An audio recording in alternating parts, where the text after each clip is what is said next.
It's rolling. All right, on today's news segment, we'll be covering the readings of 2 Kings 18 and 19, 1 through 9. In this section, we learn about King Hezekiah, who became the king of Judah when he was 25 years old. He is a little different from some of the other kings because he was faithful to the Lord. King Hezekiah was a very righteous king, and he did what is right in the Lord's eyes. His ancestors was King David, and he followed the ways of King David did by keeping the Lord's commandments and staying near the Lord. Because of his faithfulness, the Lord was with him, and he prospered him. This section talks about different time periods throughout the reign of King Hezekiah. One that it focuses on is the 14th year when King Sennacherib of Assyria invaded Judah and captured all the fortified cities. The king of Assyria sent messengers to tempt the Israelites. He tried to get them to abandon their Lord by arguing that their God had no power. The king of Assyria tests the Israelites by asking them if they truly had confidence in their Lord. He basically disrespects God by expressing doubt in his power.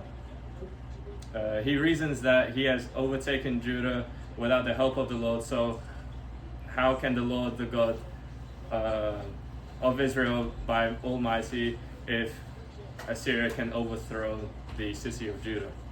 Even though he uses this reason, the true reason that Judah was overtaken is because the Israelites disobeyed the Lord and rebelled against his commandments. Then the king of Assyria began to tempt the Israelites.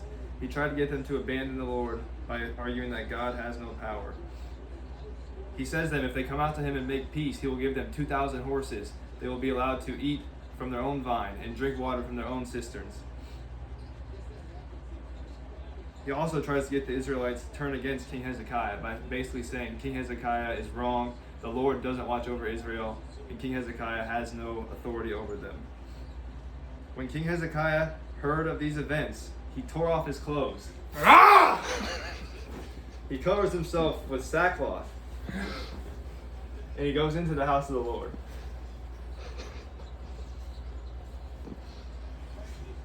He humbled himself and sought the Lord because he is a faithful king.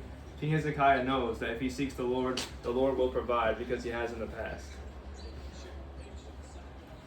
So once he heard of this, he also sent Eliakim, Shebna, and all the senior priests to the prophet Isaiah.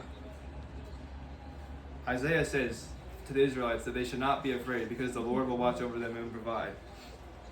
Isaiah says that he will put a spirit in the king of Assyria that will come out to him, and he will ended up being defeated by the sword in his own land, and he will return and draw back against the Israelites. King Hezekiah, he actually believes that God will deliver Judah.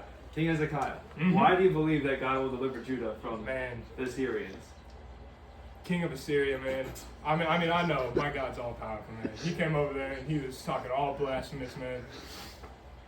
She's not gonna work. The Lord sent my messenger, came back to me with the message that we shouldn't fear him, and that he is gonna deliver our people, man.